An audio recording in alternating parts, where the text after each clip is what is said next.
Hi guys, and welcome back to my channel. If you're new here, welcome. My name is Heather, and on this channel we like to walk a very fine line between a shopping addicted makeup monster and a responsible adult with a makeup hobby.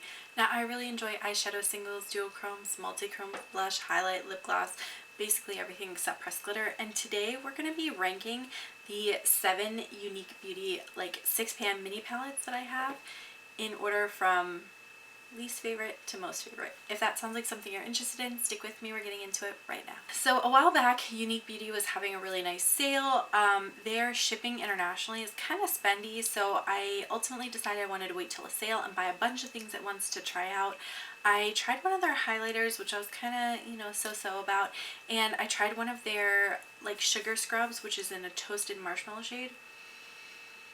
That will send you to another plane. It smells so good. And then I picked up a bunch of these little mini palettes. I wanted to give them a try because the special shimmery duochrome shades in there reminded me a lot of the It's Belle shades, Sugar Drizzle, Alien Cosmetics, a lot of these brands that have that really soft buttery kind of duochrome shades. So I picked up, let's see, 7 of them, and I want to share those 7 with you today in order from least favorite to most favorite. So the first one that I have to talk about, the one that ranked the lowest, was the Volume 1 Pressed Pigment palette from the Japan collection, which looks like this. And then inside it has this really pretty kind of red color story. And while I do appreciate that they put in this kind of blue to red duochrome shade here, I feel like everything else is so kind of monochromatic that the number of looks that you can do with this palette are kind of limited, and it's a color that I don't typically use. Now, I've been getting more into reds recently. I don't know what my deal is. I picked up this Nicka K Poison Apple palette to try. I've been getting into my Huda burgundy kind of shades, so perhaps in the future this one will rank higher as I kind of my preferences ebb and flow.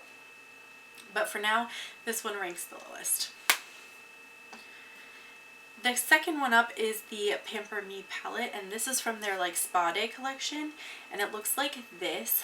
When I saw this color story, I was immediately drawn in by this purple to blue duochrome, this green to yellow duochrome, and the fact that they had this navy with silver sparkles combined with a matte pink, salmony pink.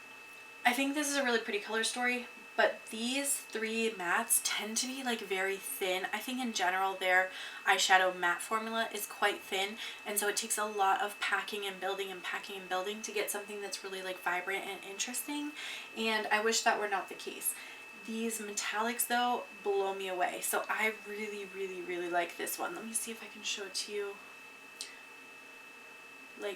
It just has so much beauty and dimension. It goes from kind of a pink to more of a lime green to almost a blue. So that shade is so pretty, but because the rest of the color story is kind of so-so for me, it ranked a little lower for that reason. Coming in at number 5 is the Volume 3 from the Tokyo collection, which looks like this, and the color story looks like this. Now, I think this is a really pretty color story, but when I open this palette, I kind of get a little lost because I think about what can I do with this palette, and it all feels like it's going to come the same, the final result will always look the same.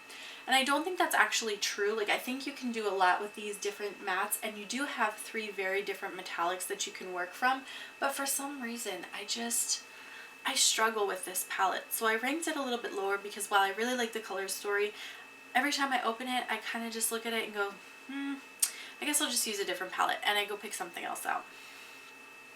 So for me, it ranks lower for that reason. Alright, now the rest of the palettes that I have, the rest of the 4 are ones that I get really excited about when I see them. The next one is from their Africa collection, and it looks like this. I'm not sure which number it is, but most of their collections have 3 or so palettes in them, and the shades inside look like this. Again, it's kind of your soft pinky mauvey neutral type palette, and I think what sets it off and makes it really special is this shade here, because it goes from a bubblegum pink to a really bright sky blue, and I think that is such a pretty accent to these other shades. When you make kind of an overall pinky vibe and then you pop that blue into it, it really gives a lot of visual interest.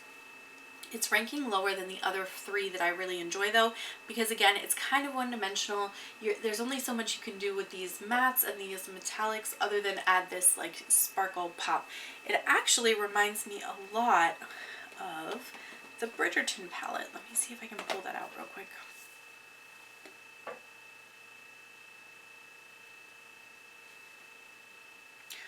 Well, that's some redundant shopping you're doing there, Heather.